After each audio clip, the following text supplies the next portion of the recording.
Honeylove is having a huge site-wide sale, and for a limited time only, our listeners get an additional 20% off with our exclusive link. Visit honeylove.com/weirdest and let them know we sent you when the survey asks. I don't wear shapewear very often because I prioritize feeling comfortable, but when I'm looking for that perfect base to go under a special holiday outfit, I always reach for Honeylove's best-selling Superpower Short. Treat yourself to the best bras and shapewear on the market. Shop Honeylove's holiday sale and save an additional 20% off site-wide at honeylove.com/weirdest. Use our exclusive link to get 20% off. honeylove.com/weirdest to find your perfect fit. After you purchase, they'll ask you where you heard about them. Please support our show and tell them we sent you. It's time to ditch the underwire for good, thanks to Honeylove. This show is sponsored by BetterHelp. I love this time of year. It's just so comfortable. BetterHelp says that therapy's a great way to bring yourself some comfort that never goes away, even when the season changes. If you want to give therapy a try and you just don't know how to start, you might consider BetterHelp. BetterHelp is entirely online. It's designed to be convenient, flexible, and suited to your schedule. Find comfort this December with BetterHelp. Visit betterhelp.com/weirdest today to get 10% off your first month. That's BetterHelp,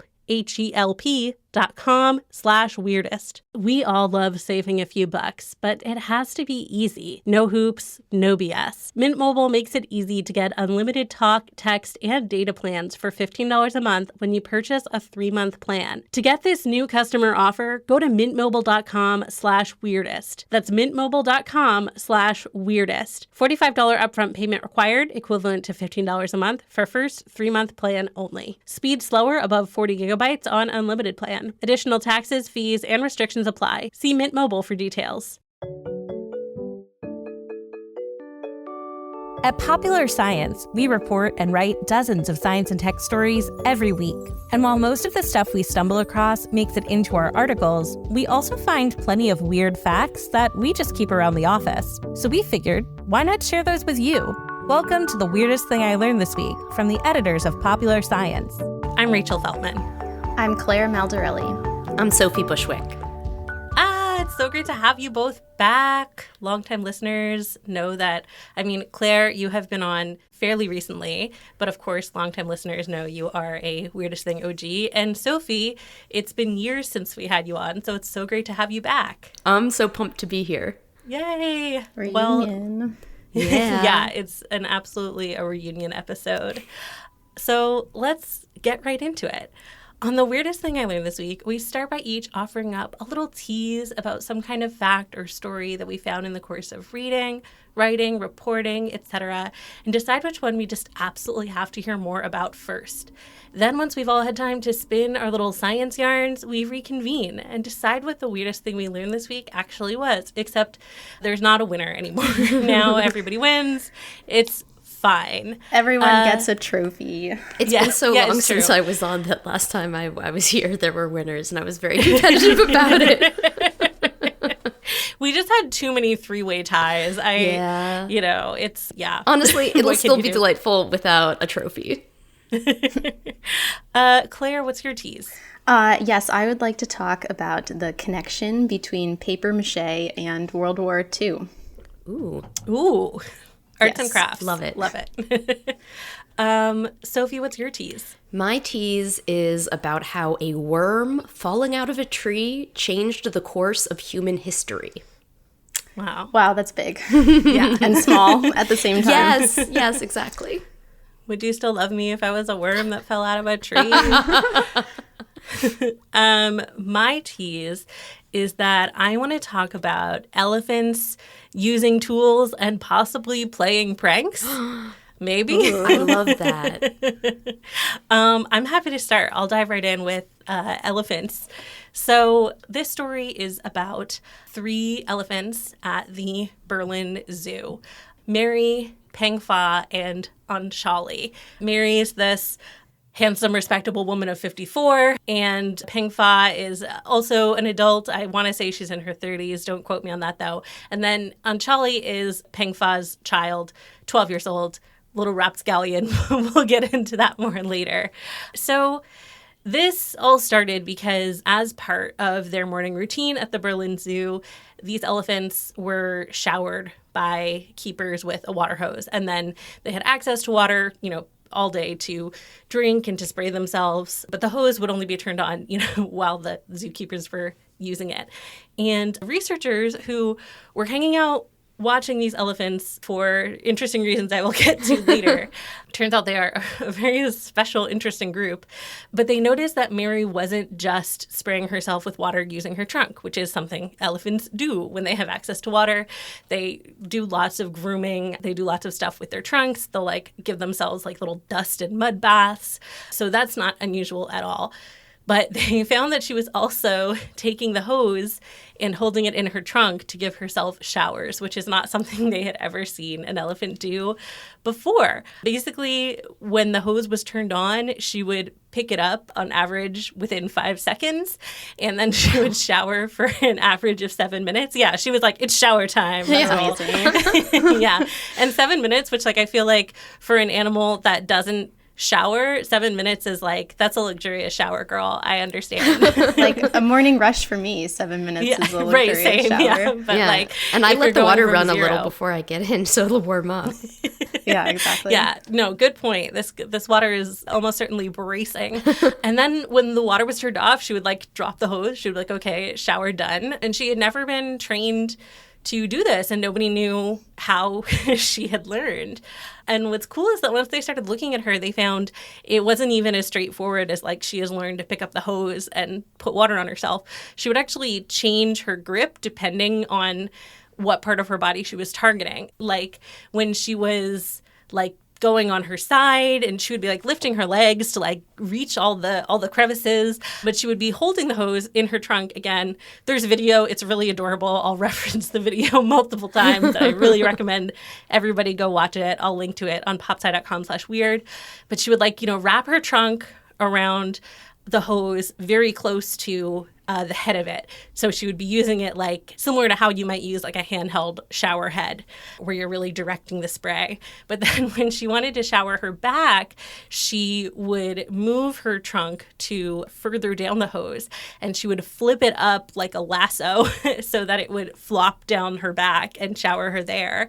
And the researchers were like, this is non-trivial difference in tool use. One is a very straightforward pick up, applied directly to burn, Right. And the other is entirely different movements. It's high velocity. She's using the flexibility and the ballistics of the hose. And then she would frequently, after flipping down her back, she would drop it. She would just be she was done. Yeah, she was done. And hoses in particular, the researchers of this study were saying, are considered pretty tricky tools. They're long and flexible. So, they're more noodly than, say, picking up a branch, which elephants have been seen to do to sort of swat bugs off of their backs. Also very cool, but a much more sort of straightforward tool than a giant noodle. Also, the water flow adds a bunch of physics and dynamic movement that an animal has to take into account if they're going to use that as a tool. And yeah, the researchers were quoted as saying elephants are amazing with hoses, but the way they'll be willing to use hoses varies a lot from animal to animal. Mm-hmm. And he said, quote, "Elephant Mary is the queen of showering," which I love. Incredible. I want that title as well. How do I get it? Yeah. And they think, there's no way of knowing, but what they think is happening here is that even though they've never seen an elephant do this, there is something intuitive about using a hose to shower for an elephant, because that's how they use their trunks.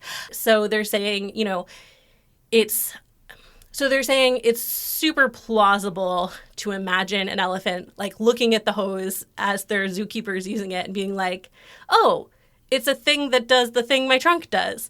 I should use that. Seems chill. Seems like a nice way to save energy and not constantly be spraying water on myself using my own air. And yeah, we also know that elephants are really big on skincare. They do a lot of stuff to take care of their skin and to regulate their body temperature. Those mud and dust and water baths. Right. Yeah, I love it too. In fact, they cited a study that said that 80% of tool use that's been observed in elephants has been body care related, which I love. I love this for elephants. Yeah. Good for them. Yeah, good for them. And another thing that they noticed that they said, was evidence that this was tool use and should be considered tool use. To me, there's no ambiguity. This is clearly an elephant using a tool, but, whenever you read an animal behavior paper and they're saying this is tool use, they're like, and how must we define a tool? And what is use? They're being very careful to show their work because I think, nobody wants to have appeared to anthropomorphize and put meaning into something that was like random. But the girl is showering. I think if you've named your elephant the queen of showers, then I think that, yeah. But they also pointed out that she exhibited what they call tool use specific lateralization, which is this thing where research shows that tool use promotes the development of like what we consider handedness. Like most animals, when they're going about their day-to-day lives, when they're like climbing stuff, they don't have a real dominant hand. But once they start using tools, you see it's more and more likely that they favor one hand over the other to use those tools as opposed to like just ambulating. Mm-hmm. Now, elephants have been shown to have trunkedness when they're using tools. They can be left trunked or right trunked, and it often like seems to have to do with sort of the direction in which they are most dexterous in twisting their trunk, because they make these little twists to like, handle small objects. And so sure enough, Mary showed a preference for her left body side when she was using the hose. Which lefties. Lefties, yeah. Which was actually the opposite of how she would hose herself down when she was using her trunk. So they were like, see, she's like, she's making choices about handedness to be more dexterous with her shower hose. Which it gets a little in the weeds, but I thought was, an interesting point. And also I just love thinking about, a left trunk elephant. They also found, because they were like, what tests can we do to explore what's going on here? And one of the ones they landed on was like, let's see what she does with different sized hoses. So the standard zoo hose had a diameter of 24 millimeters. And then they also started sometimes presenting her with a thicker one. It had a diameter of 32 millimeters, and then a narrow one that was only 13 millimeters. Did they all have like the same, did they futz with the water pressure to make sure they were all like, because like I think if you broaden the diameter, right, the water's going to come out at a different pace. Yeah, that's such a good point. And I think part of the point was that the water pressure was going to be different. Okay. They were like, it was less about the size specifically and more like, we want to alter the function of the tool and see how she reacts. So not a perfectly controlled study, more like what can we throw at this elephant to see what she does. And they found that she did prefer the one that the zookeepers used. And when they gave her the wider hose, she was like more often to just use her trunk. And she was most likely to entirely abstain from showering when they gave her the 13 millimeter water hose, which again, this is complete anthropomorphizing, but I can just imagine her being like, what the heck is this useless thing? Being like, I'm done for the day. I don't want to shower anymore at all. So yeah, really interesting stuff about like this elephant who has taught herself this really innovative thing. #self-care. We love that for Mary. But I also promised pranks. Yes. And this study also features some shenanigans. So they noticed that, Mary was the only of the three using the hose to shower. But Anchali, the 12-year-old, showed what they called complex hose manipulation behavior, at times resulting in brief disruptions of water flow to Mary. In other words, Anchali was messing with the hose to stop Mary's showers. And they have with these videos, you can see her, she's standing there watching Mary and picking up the hose in her trunk and like twirling and twisting her trunk to kink the hose. There's a slow motion video with arrows like pointing to the kink in the hose and then to Mary showering to show that the kinked hose is, acting like a kinked hose. Does Mary make that connection between the change in the water and like this prank? So I don't know that I think they were very careful not to try to infer the moods of these elephants. Because they already were like, there were several moments in both the paper and in press releases where they were like, we'll admit, to us it looks like they're having a prank war, but like we understand, we can't know for sure that's what's happening. So for this round, I don't think they focused on Mary's reactions. And it was always very like brief interruptions. You know, the water would like spurt. But they did say that they noticed like antagonistic behavior between the two of them leading up to and after this. Like Mary would kind of slap at Anchali with her trunk, which to them sort of added to the evidence that this was part of, you know, that they were trying to annoy each other. But again, we can't know. We do know that Anchali was definitely up to something with this hose, because in addition to the like kinking, which they pointed out required like quite a lot of force, it was really unlikely that she was just sort of enjoying twirling this hose and accidentally kinking it sometimes. They also saw her do something that they're calling a trunk stand, where she put her trunk down on the hose and then pressed like some of her body weight into it. Like stepping on it, but with her trunk? Yeah. Well, and Gymnastics. There's an interesting thing about that. I'll talk about it in a minute. Why was she not stepping on it? So this like trunk press, not typical elephant behavior. They were like, what is she doing? And then they realized that she was actually applying force to the hose. And they were like, oh, so like she for sure is trying to mess with Mary's shower then.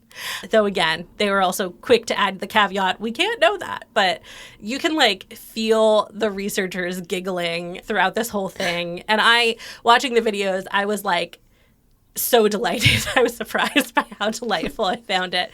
It's really hard not to project like this little scamp is interrupting this woman's shower and she is pissed off. And the interesting thing about the trunk stand, which again really got to me, they pointed out that these elephants have been trained not to step on the hoses because it interrupts when the zookeepers are doing their work. And so the only training related hoses they have received is don't step on them. And so they were saying maybe Anchali is like, okay, I'm not allowed to step on the hose. So like, what can I do instead? And that's why she invented the trunk press to be like, this no feet here. I'm not breaking the rules. Not against the rules. Yeah, which I love that. And we know that elephants have really complex social bonds and like very complex emotional lives. So while of course we like can't be sure that our projection of what this looks like to us is real, it's totally reasonable to suggest that that might be what's happening. Like elephants get up to nonsense for sure, and they hold grudges. Like they for sure hold grudges. So the idea of an elephant prank war is like not far-fetched. They did perform some controlled experiments to see like, is Anchali really trying to disrupt Mary's showers? And what they did is they offered her 2 water hoses. Like one was closer to her, but the other one was the one that Mary was actually using. And they were like, she didn't show any preference. In fact, she tended to go for the one closer to her. But they also pointed out, they were like, we don't know that she could see that hose wasn't the one Mary was using. Like they were like, this is not, we don't think this is conclusive evidence that this was not a prank.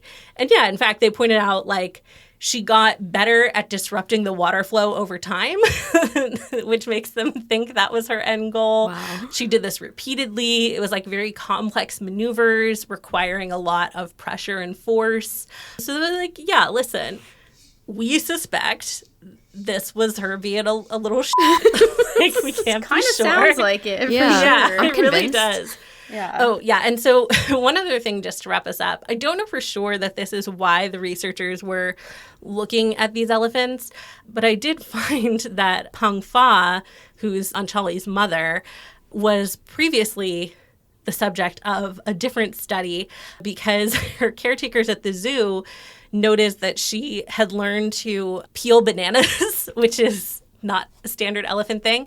And they were like, you got to come look at this elephant. She keeps peeling bananas. And Oh then my goodness. when the researchers came, they kept giving her bananas and she was eating all of them whole, which is what they normally do. They were like, is this fake? Were the zookeepers trying to like start an international sensation around their elephant peeling bananas? Then they realized that all of the bananas they've been offering her had been perfectly ripe. And they were like, interesting. What about different ripeness? And they found that it was specifically when a banana had a very spotted peel. She would not always, but almost always remove it. And this also has video that I'll link to. It's adorable. She's so efficient. I love mean, this. maybe efficient isn't the right word because I think she probably leaves a lot of banana behind on the peel, but she very quickly kind of crushes it out of the peel and then eats the banana that's left. And so they're like, maybe she just doesn't like the taste of the more overripe banana peels, or maybe it's just that it's easier and it's a fun trick she does. Yeah, exactly. So it slips out more easily. But yeah, they almost missed confirming this, describing this wild behavior in a study because they hadn't considered an overripe banana. I mean, I wonder if it's at all similar to you find some cheese and you're like, oh no, there's mold on it, but only on one part. I could just scrape that off. Yeah. The skin sure is spotty. I'll just take it off. Exactly.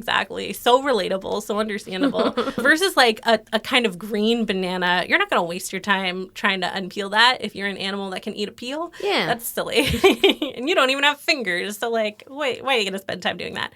And similarly with that one, they were like, how did this elephant learn this? No one trained her to do this. But they did note that as when she was young, she had very one-on-one care. I think she might have been at some kind of nature reserve. And her main caretaker had often peeled bananas in front of her and handed them to her. Oh. And so similar to the hose thing, they're like, elephants watch stuff. They see humans do stuff. And, they don't necessarily go that humans got those weird pair of stubby trunks and I don't, so I can't do that. They just figure out a way to do it on their own. And I love that. This study, again, very delightful video that I will link to. And I just love the idea of these 3 apparently very talented elephants using their amazing cognitive abilities to very different ends. One for self-care, one to eat bananas, and one to cause trouble, which is just wonderful. Yeah, these elephants sound like the opposite of a pleasure to have in class, a disruption to have in class. Absolutely. I don't know. I would want a class full of these elephants. They sound delightful. Yeah, agree. Yeah. Would we get much done? Probably not. No, but you'd eat a lot of bananas. A good time. So true. Yeah, there was one of the researchers behind the banana paper, the day it came out, they posted a video on Twitter that was having many celebratory bananas with Pung Fa.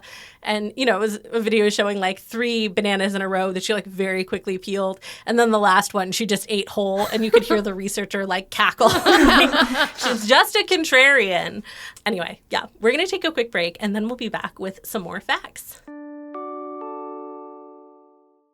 The holidays are here, and that means it's the perfect time to treat yourself to the best bras and shapewear on the market from Honeylove. Honeylove is having a huge site-wide sale, and for a limited time only, our listeners get an additional 20% off with our exclusive link. Visit honeylove.com/weirdest and let them know we sent you when the survey asks. I don't wear shapewear very often because I prioritize feeling comfortable, but when I'm looking for that perfect base to go under a special holiday outfit, I always reach for Honeylove's best-selling Super Power Short. It has targeted compression technology, so it actually emphasizes what I love about my curves instead of just squishing me into one sweaty, uncomfortable lump. Because whatever your reasons are for wearing shapewear, putting it on and taking it off should not be hard. Treat yourself to the best bras and shapewear on the market. Shop Honeylove's holiday sale and save an additional 20% off site-wide at honeylove.com/weirdest. Use our exclusive link to get 20% off. honeylove.com/weirdest to find your perfect fit. After you purchase, they'll ask you where you heard about them. Please support our show and tell them we sent you.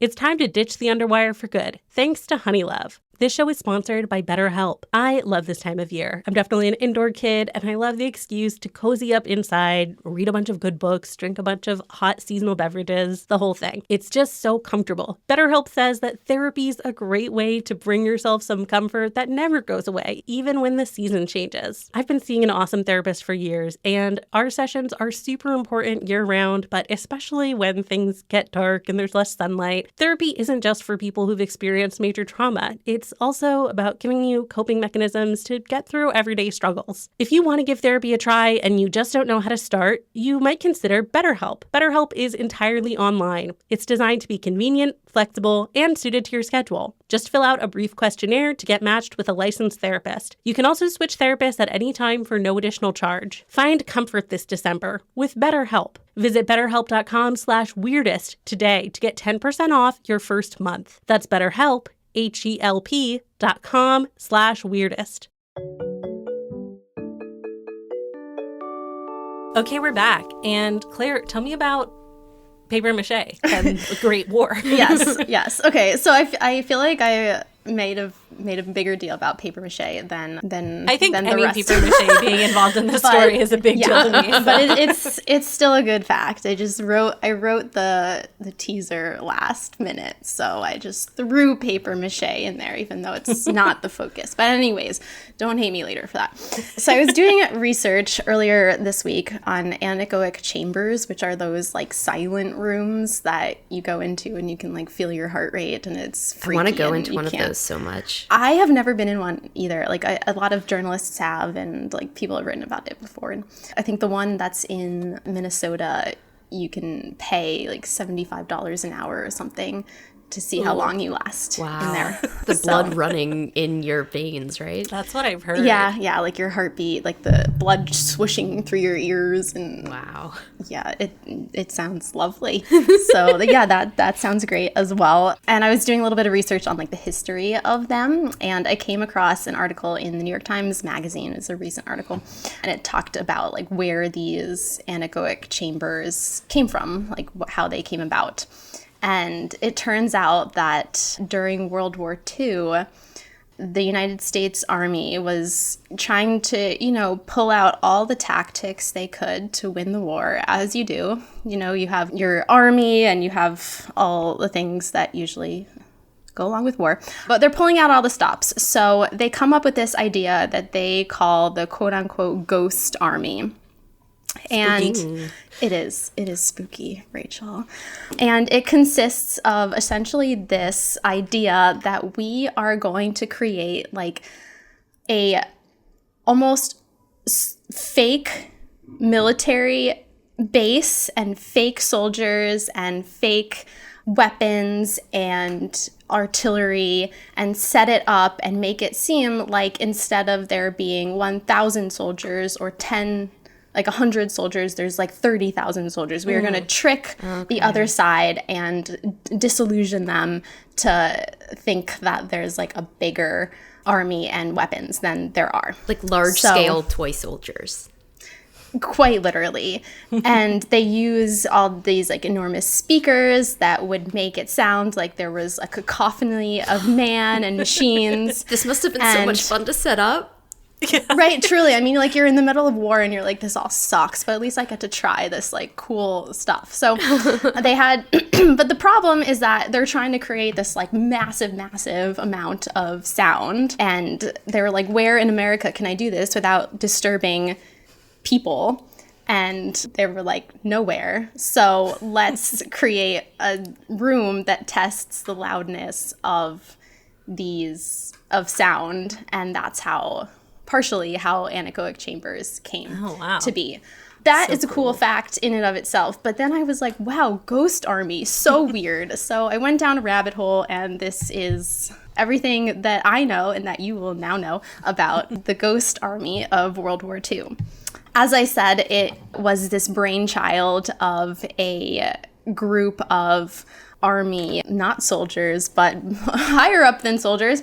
And they were like, we need to create this illusion that there is a bigger amount of soldiers, and a bit like we want it to seem like that the other side should go towards this direction, and instead we're gonna we're going to disillusion them, essentially. So Ghost Army arrived in England in May 1944 as D-Day preparations were being finalized. And the Ghost Army engaged in its first large-scale deceptions in the summer of 1944 as it deployed 50 dummy tanks and positioned sound trucks within a few hundred yards of the front line during the siege of the French port of Brest. And As part of Operation Brittany, the Ghost Army deceived the Germans about the location of General George Patton's Third Army, which eluded the enemy and raced eastward across France. So yeah, this was just like an entire fake army of dummy troops that were able to act like they were way larger than they were. And they helped to save a lot of American lives because they tricked the enemy side. And for a while after the war, this was all like a big secret because they were sworn to secrecy both during and after the war ended. And it wasn't until a couple of decades later that these members of the Ghost Army were able to talk about their experiences. And it would be so hard to keep that secret. I would want to tell everyone about it. Yeah, like they weren't even allowed to tell their families. Like their families knew that they were soldiers in the war, but they didn't know what they were doing.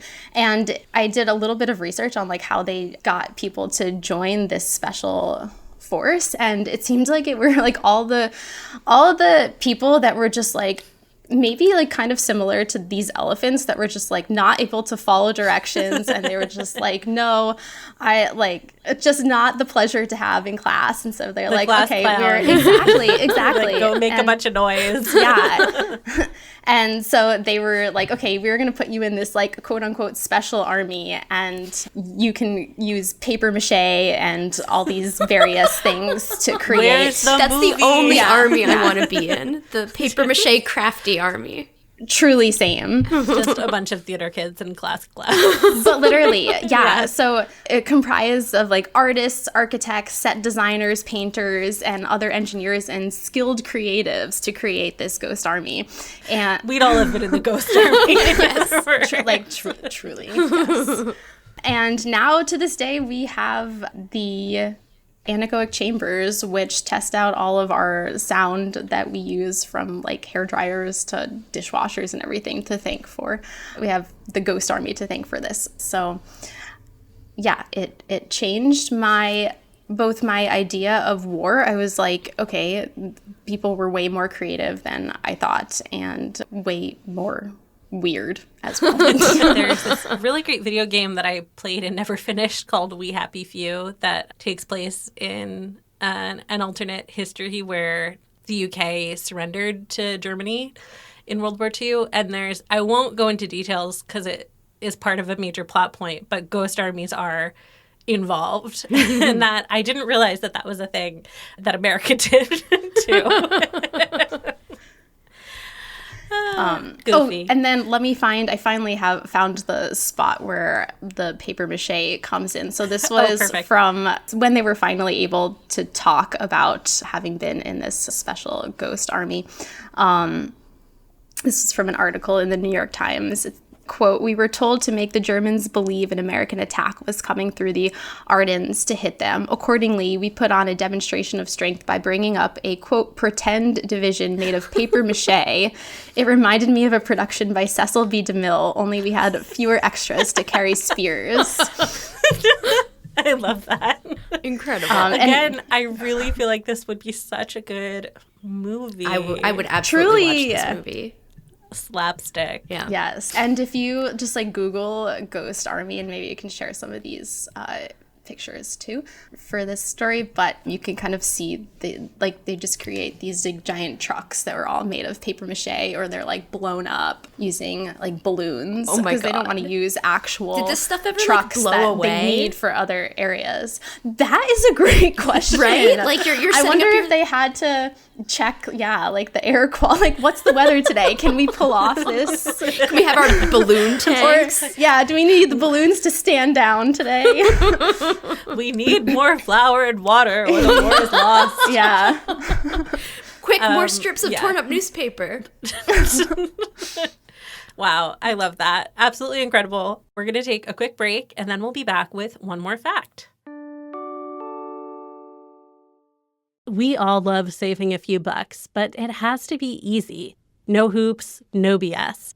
Mint Mobile makes it easy to get unlimited talk, text, and data plans for $15 a month when you purchase a 3-month plan. When prices for just about everything are high and keep getting higher, I love the fact that Mint Mobile sees that situation not as an opportunity to price gouge their customers with higher fees, but to cut their wireless plans to $15 a month instead. In a world where everything is more expensive, I like that Mint Mobile is basically like, nope, we don't need to do that. Mint Mobile's website makes every step of the way super easy. And they say that the longest part of the process is waiting on hold to break up with your old provider. To get this new customer offer, go to mintmobile.com/weirdest. That's mintmobile.com/weirdest. $45 upfront payment required, equivalent to $15 a month for first 3-month plan only. Speed slower above 40 gigabytes on unlimited plan. Additional taxes, fees, and restrictions apply. See Mint Mobile for details. Okay, we're back. And Sophie, tell us about some worms. Yeah, so let's start, just imagine that you are a worm, okay? And I mean, people call you that, but really what you are is a larva. And you live in this tree, and it is your life's goal to turn into a moth. So you take these thin filaments and you start pulling them from your head. You're producing them from these glands, and they bond together into this one long thread that you wrap around yourself, and it gets glued together into this cocoon. So, okay, so far so good. You're all wrapped up in your cocoon. You're waiting. You're going through the process of becoming a moth, and then tragedy strikes. You fall out of the tree. You fall and you land in literal hot water.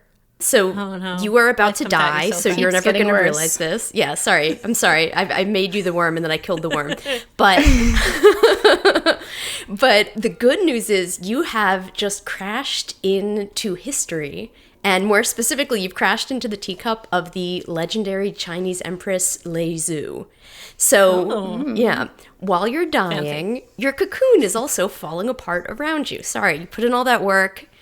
Whatever, your part in the story is done now because Lei Zhu notices like this weird... Wait, that's it? You're dead? That's it? You're dead. I'm sorry. You're dead, but you're going to live forever, and I'm going to tell you how. So Lei Zhu notices that this cocoon has become like these threads, and she's like, I wonder how long this thread is. So one of her ladies in waiting picks up the end of the thread and sort of like steps back and then steps back again, and then she keeps going and going and going, and it's this one long thread, and she has a very long way to go because a silkworm cocoon can form a fiber that's a mile long, and this little larva was a silkworm. And okay, so dying for fashion. Dying for fashion, but also like a whole lot else. So I read this story, or this either history or legend, depending on how you think about it, in the book The Insect Epiphany by Barrett Klein, and it just captured my imagination because silk is such a cool material. Yeah. In science journalism, we've covered a lot of stories about researchers like, oh, I'm going to do a cool thing with silk. Like, let's make this silk fluorescent. Let's make a patch out of this silk. Let's use 3 droplets of silk hydrogel to make a battery, which is a story I edited recently. And it's just, silk is just a super cool material. It is very strong. It's very lightweight, but it's still very durable. Like the oldest samples of silk that we have are from almost 5,000 years ago, and it still exists. It makes really good clothing because it insulates well, it's easy to dye, it's smooth, and it's got that beautiful shine. And it also has military applications. So it used to be a component of early body armor, like bulletproof vests. Right. Yeah, and it can also, when it burns, it sort of burns completely up without leaving a trace. So that made it really useful for weapons like guns. You'd put gunpowder charges in these little bags made of silk. Yeah, and even before that, silk was this very desirable material, and China for a while kept it as this state secret. You couldn't explain or share these silkworm eggs or larvae under pain of death. And then eventually, this couldn't last forever. It did eventually get smuggled out, but the smugglers had to get really creative. So there's one story about a Chinese princess who was being married off into a different kingdom, and she had this elaborate headdress, and she hid moth eggs in it. And then there was another case of monks hiding either silkworm eggs or silkworm larvae in these hollow bamboo walking canes, and they brought them to the Byzantine Empire. But even with all this smuggling going on, silk was still primarily produced in China, and the final product made its way to the rest of the world by a little trade route that came to be known as the Silk Road. So, Also the source of most of my favorite cuisine. yes. So this is this big network of roads in Europe and Asia, mostly in Asia, and it connected the ancient world. So it allowed for the transfer of silk, but also, yes, all of these different foods, spices, perfume, tea, paper, gunpowder, and then of course there's like culture and religion and scientific ideas, and it's all possible because of this trade route, which is being used really heavily for silk. Yeah, one of my favorite restaurants in Manhattan is called Farida. Sponsor me. And it's Uzbeki food. And on their menu, they have like a giant page that's like, why is it like this? The Silk Road. Because it's true. They really have the best of everything. They got they got dumplings. They got borscht. They got dumplings and meat borscht. on skewers. Nice. Yeah. Amazing. And, so like the Silk Road was enormously influential on the course of human history. But I mean, even after it was no longer playing as much of a role, it still affected world events. So in particular for Japan, silk was this like destiny-changing technology, because in the late 1800s, Japan was modernizing and its main export was silk, raw silk. And because of that industry, the country was able to sort of transform itself from a farming society to this military world power. And it played a huge role in Japan's role in 20th century politics. So the Sino-Japanese War, World War I, World War II, and silk was actually also used in those wars. So like the bulletproof vests with silk components, that was from the era of World War I. In World War II, there was this one case where there were these British prisoners of war, and they wanted to escape, and so they had these various tools to help them escape were smuggled into them, and among the tools were these maps made of silk, because it was lightweight and it was super durable, and you could like fold it up and hide it in something else, and so this was smuggled into the prisoners of war to help them escape captivity. Wow, that's crazy. Yeah, and so we have all this amazing impact from silk, and if you believe the story, it's all due to this like one little larva of the moth species is called Bombyx mori, and it's bad luck but our good luck when it fell into that cup of hot tea. Yeah, it just kind of stinks for that one larva because it died and then didn't know its legacy. I mean, it I also know my kind of legacy. stinks. It kind of stinks for the rest of the silkworms too, though, because first of all, we've been cultivating them for so long that they can't really live independently anymore. And the other thing is just like making silk. The process kills a lot of silkworms.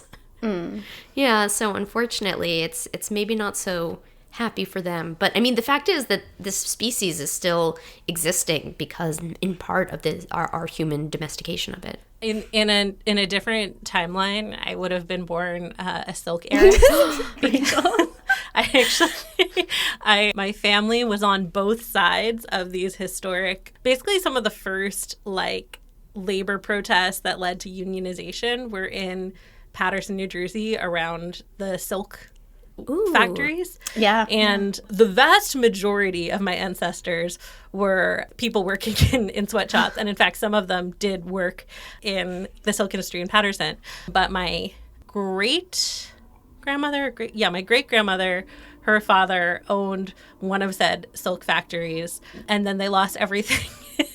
Which is like probably fair, if you're on the wrong side of the first union riots.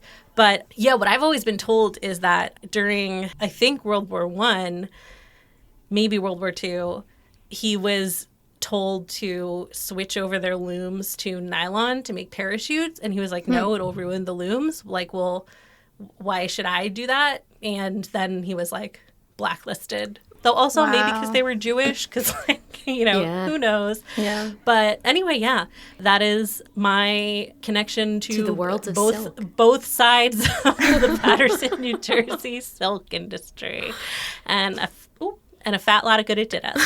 That's funny. Okay, it's so weird driving through Patterson now because all of that is like pretty much, gone, except for there's like a really, really fancy Burger King that is clearly like built within one of those like silk factories or one of the factories, and it's just like legitimately the fanciest Burger King I have ever been in. And I'll have to go. I'll be like connecting with my my family legacy in the Burger King. Silk is so interesting. I feel like there are also so many studies about like scientists trying to replicate how good of a material silk is, and like spider silk in particular. Remember those goats? They like engineered some goats. That's right, to produce spider silk in their milk. Yeah. I haven't heard about those goats in years. I wonder how they're doing after I this. wonder how sticky they've gotten in the interim. Thank you both so much for coming on. This was a great ep. Learned so much about World War II and otherwise. Always a pleasure to have you both. I hope we can do it again soon. Me too. Yes. The Weirdest Thing I Learned This Week is produced by all of our hosts, including me, Rachel Feltman, along with Jess Bodie, who also serves as our audio engineer and editor extraordinaire. Our theme music is by Billy Cadden. Our logo is by Katie Beloff. If you have questions, suggestions, or weird stories to share, tweet us at weirdest_thing. Thanks for listening, weirdos.